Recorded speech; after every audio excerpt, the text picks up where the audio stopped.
അതിന് ഇനിയിപ്പോൾ എന്ത് അധികം സർക്കസ് മലക്കം പറഞ്ഞാലും എഴുതിയത് വസ്തുതയാണ്. കാരണം DC ബുക്സ് പിന്നെ എന്തിനാണ് ശശീനെ നയനാർ പൊളിറ്റിക്കൽ സെക്രട്ടറിയുടെ സ്ഥാനത്ത് മാറ്റിയത്, എന്തിന് ശശീനെ പാർട്ടിയിൽ നിന്ന് പുറത്താക്കി? കിട്ടുന്ന ആയുധങ്ങൾ എല്ലാവരും പ്രയോഗിക്കുമല്ലോ. ആ കൂട്ടത്തിൽ UDFന് കിട്ടിയൊരു ആയുധമാണ്, അത് പ്രയോഗിക്കും.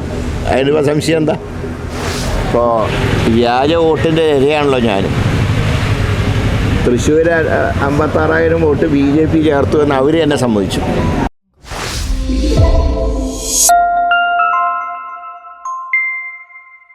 EP ജയരാജന്റെ ആത്മകഥയിൽ ഗൂഢാലോചന ഉണ്ടെന്ന് EP പറയുന്നുണ്ട്. പക്ഷേ ഗോവിന്ദൻ മാഷ് പറയുന്നു പോലീസ് അന്വേഷണമൊന്നും വേണ്ടായിരുന്നു.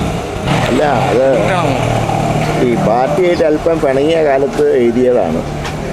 പിന്നെയാണ് ഡൽഹിയിൽ വെച്ച് കോംപ്രമൈസ് ആയത്. കോംപ്രമൈസ് ആകുമ്പോഴേക്കും DC ബുക്സുകാർ ഇതിൻ്റെ പബ്ലിസിറ്റി കൊടുത്തുപോയി. അതുകൊണ്ട് പറ്റിയതാണ്. ഇത് അധികം എഴുതാതെ നിന്ന് DC ബുക്സിനെ പോലത്തെ ഒരു സ്ഥാപനം ഒരിക്കലും ഒരു രാഷ്ട്രീയ മുതലെടുപ്പിന് വേണ്ടി ഒരു കള്ളത്തരം ചെയ്യുന്നവരല്ല.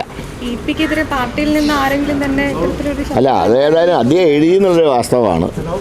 അതിന് ഇനിയിപ്പോൾ എന്ത് അധികം സർക്കസ് മലക്കം പറഞ്ഞാലും എഴുതിയത് വസ്തുതയാണ്. കാരണം DC ബുക്സ് ഒരു റെപ്യൂട്ടഡ് സ്ഥാപനമാണ്.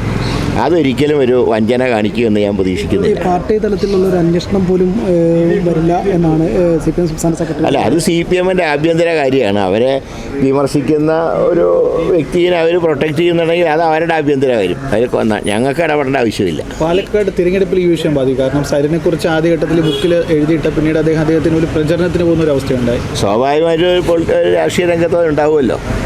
കിട്ടുന്ന ആയുധങ്ങൾ എല്ലാവരും പ്രയോഗിക്കുമല്ലോ. ആ കൂട്ടത്തിൽ UDFന് കിട്ടിയൊരു ആയുധമാണ്, അത് പ്രയോഗിക്കും. അതിനിപ്പോൾ സംശയം എന്താ?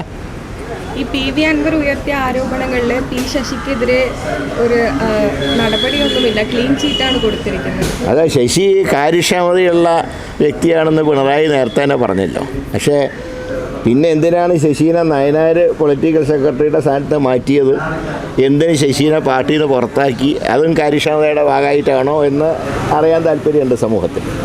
ഒരു കാര്യം കൂടി, അത് ഉപതെരഞ്ഞെടുപ്പിൽ ചേലക്കരയിലും വയനാട്ടിലും പോളിംഗിൽ ഒരു ഇടിവ് വന്നിട്ടുണ്ട്. അത് ഇത്തരത്തിൽ ഒരു ആശങ്കയുടെ ഒരു സാധ്യത കോൺഗ്രസിനും ഇല്ല. ആശങ്കയ്ക്ക് അടിസ്ഥാനമില്ല. പക്ഷേ ഈ പ്രചരണത്തിനനുസരിച്ച് ഒരു റെസ്പോൺസ് ജനങ്ങളുടെ ഭാഗത്ത് ഉണ്ടാവുന്നില്ല എന്നുള്ളത് കഴിഞ്ഞ ലോക്സഭ ഇലക്ഷൻ കാലത്ത് തന്നെ കണ്ടതാണ്. അത് രാഷ്ട്രീയ പാർട്ടികൾ പരിശോധിക്കേണ്ട ഒരു വിഷയമാണ്. കാരണം കഴിഞ്ഞ ലോക്സഭ ഇലക്ഷനിലും ബൈ ഇലക്ഷനിലൊക്കെ കാടിളക്കിയ പ്രചരണം നടത്തി. പക്ഷേ ആ പ്രചരണത്തിനനുസരിച്ചൊരു പോളിംഗ് ഉണ്ടാവുന്നില്ല. ഈ പാലക്കാട് മണ്ഡലത്തിൽ വ്യാജ വോട്ടും അതുപോലെ വോട്ട് ഇരട്ടിക്കലൊക്കെയുള്ള ഞാൻ ചോദിക്കുന്നത്, ഇപ്പോൾ വ്യാജ വോട്ടിൻ്റെ ഇരയാണല്ലോ ഞാൻ. തൃശ്ശൂർ 56,000 വോട്ട് BJP ചേർത്തു എന്ന് അവർ തന്നെ സമ്മതിച്ചു. അപ്പോൾ അതിന് BLOമാർ അവരെ സഹായിച്ചു. പാലക്കാട് ഞാൻ ചോദിക്കുന്നത്, BLOമാരെയാണ് അവിടെ ജില്ലാ സെക്രട്ടറി സുരേഷ് ബാബു കുറ്റപ്പെടുത്തിയിട്ടുള്ളത്. ആരാ BLOമാരെ വയ്ക്കുന്നത്? ആരാ കേരളം ഭരിക്കുന്ന UDF ആണോ? അപ്പോൾ LDFകാർ വെച്ച CPMകാർ വെച്ച ഉദ്യോഗസ്ഥന്മാർ BJPക്കാരുടെ വോട്ട് കള്ളവോട്ട് ചേർത്തു എന്ന് പറഞ്ഞാൽ അതിൻ്റെ പൂർണ്ണ ഉത്തരവാദിത്തം അവർക്ക് തന്നെയാണ്. രണ്ടാമത്തെ കാര്യം, 13-ാം തീയതി ഇലക്ഷൻ നടന്നിരുന്നെങ്കിൽ ഇങ്ങനത്തെ ആരോപണം വരും. ഇപ്പോൾ 13-ാം തീയതി ചേലക്കരയുടെ കൂടെ ഇലക്ഷൻ നടത്താനല്ലേ തീരുമാനിച്ചത്, വയനാടിൻ്റെയും കൂടെ. അന്ന് ഇലക്ഷൻ നടന്നിട്ടുണ്ടെങ്കിൽ ഈ ആരോപണം പറയൂ.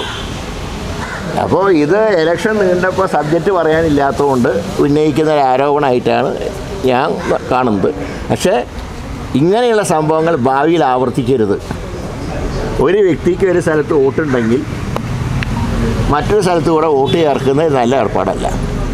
ഇപ്പോൾ ഞാൻ 2011 വട്ടിയൂർക്കാവ് MLA ആയതിനു ശേഷം ഞാൻ പിന്നെ മാറി മത്സരിച്ചിട്ടുണ്ടെങ്കിൽ എൻ്റെ വോട്ട് മാറിയിട്ടില്ല. നിങ്ങൾക്ക് രേഖ പരിശോധിച്ചാക്കാം. എൻ്റെ പിതാവ് എല്ലാ തിരഞ്ഞെടുപ്പിലും അധികം മുരളി മന്ദിരം തൃശ്ശൂർ അഡ്രസ്സിലാണ് അധികം വോട്ട് ചെയ്തിട്ടുള്ളത്. അദ്ദേഹം പറയുമ്പോൾ മാളയിൽ സത്യം പറഞ്ഞാൽ അദ്ദേഹത്തിന് വീട് പോലും ഉണ്ടായിരുന്നില്ല. ഞങ്ങൾ താമസം തൃശ്ശൂർ തന്നെയായിരുന്നു. പക്ഷെ അന്നും ആ അഡ്രസ്സ് തന്നെയാണ്. മാളയിൽ അധികം 65 മുതൽ 91 വരെ മത്സരിച്ചപ്പോഴും 96 തൃശ്ശൂരും 98 തിരുവനന്തപുരത്തും 99 മുകുന്ദപുരത്തും എല്ലാം മത്സരിച്ചപ്പോൾ അദ്ദേഹത്തിൻ്റെ അഡ്രസ്സ് ഒന്ന് തന്നെയാണ്. എല്ലാവരും അതാത് അഡ്രസ്സിൽ തന്നെ നിൽക്കുന്നതാണ് ഏറ്റവും നല്ലത്. പക്ഷേ ഇത് അന്വേഷിക്കേണ്ട വിഷയം തന്നെയാണ്. പക്ഷേ ഉന്നയിക്കേണ്ട സമയത്ത് ആരും ഉന്നയിച്ചില്ല. അതായത് 13-ാം തീയതി ഇലക്ഷൻ നടന്നു കഴിഞ്ഞാൽ ഈ വിഷയം വരില്ലല്ലോ. അതുകൊണ്ട് അതിനെക്കുറിച്ച് വസ്തുനിഷ്ഠമായിട്ട് ഏതായാലും ജില്ലാ കളക്ടർ അന്വേഷിക്കട്ടെ.